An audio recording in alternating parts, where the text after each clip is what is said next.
So guys, সীমাসাগর ব্লগে তোমাদের স্বাগতম। আবার একটা নতুন ব্লগ নিয়ে চলে আসলাম।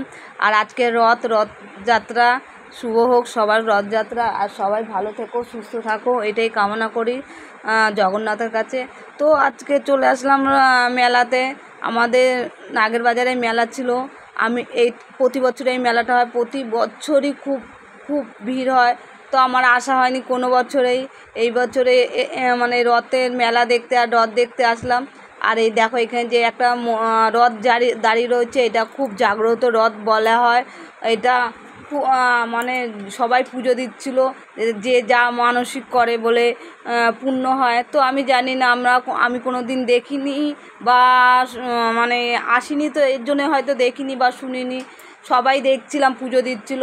তো একটু মেলার দিকে ঢুকে গেলাম ভেতরে, রথ ছেড়ে, মানে প্রচণ্ড রথের এখানে ভিড় ছিল।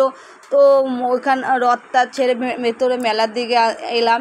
তো দেখতেই পাচ্ছ কত সুন্দর। দেখো কানেরগুলো, ব্যাগ, মাছের অ্যাকুরিয়াম, দেখো বাচ্চাদের ছোট ছোট মাছের অ্যাকুরিয়াম আছে।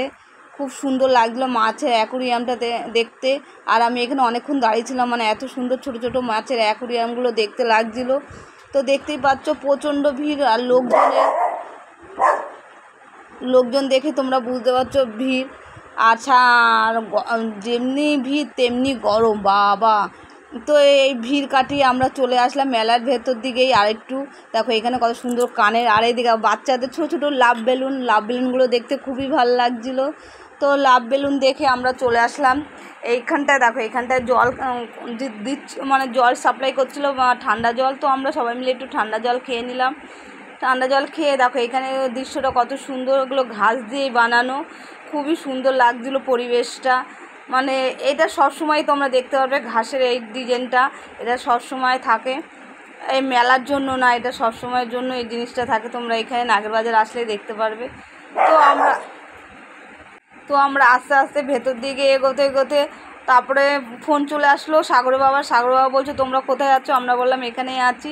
তো আবার সাগর বাবার সঙ্গে দেখা হয়ে গেল। আর এই দেখো মেজো বোন নিয়ে নিয়েছে কলার পান আর নকুলদানা, বলছে এখানে নকুলদানা আছে, জগন্নাথের প্রসাদ।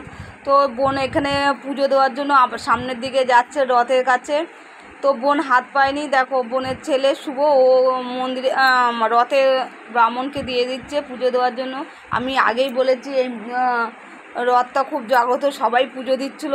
তা এখানে বোন আর ভাইয়ের বউ পুজো দিয়ে দিল।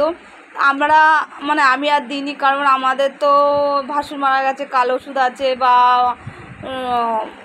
জ্যাঠা শ্বশুরও মারা গেছে, এর জন্য আমাদের কাল ওষুধ, আমি পুজোটা দিইনি।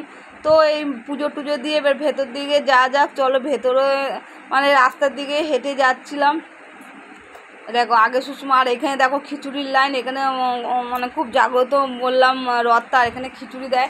অনেক দূর থেকে ভক্তরা আসে খিচুড়ি প্রসাদ নেওয়ার জন্য। আমরাও লাইনে দাঁড়িয়ে পড়লাম প্রসাদ নেওয়ার জন্য। আর এদিকে দেখো আমার হাজব্যান্ড, বোন, ভাইয়ের বউ সবাই দাঁড়িয়ে গেছে প্রসাদ নেওয়ার জন্য। তো আমরা আস্তে আস্তে লাইনের দিকে এগিয়ে প্রসাদ নিয়ে নিলাম। দেখতেই পাচ্ছি সবার হাতেই একটা করে প্রসাদ নিয়ে নিয়েছি, খিচুড়ি প্রসাদ আর আলুর দম দিচ্ছিলো। তো আমরা এখানে একটা জায়গায়, ফাঁকা জায়গায় দেখে আমরা দাঁড়িয়ে সবাই ভোগ খাচ্ছি। তো ভোগ মানে খুবই সুন্দর হয়, এত সুন্দর ভোগ। মানে খিচুড়ি আমরা বাড়িতেও রান্না করতে পারি না, যত কিছুতেই রান্না করি না কেন, ঠাকুরের ভোগ মানে ঠাকুরের ভোগ। তো ওগুলো খেয়ে দিয়ে চলে আসলাম একটা বার্গার পিৎজা দোকানে। ওর বাচ্চাগুলো সব বার্গার পিৎজা খেলো, আর আমরা এখানে সবাই আইসক্রিম খাচ্ছি। এই দেখো সবাই একটা করে আইসক্রিম নিয়ে নিয়েছি।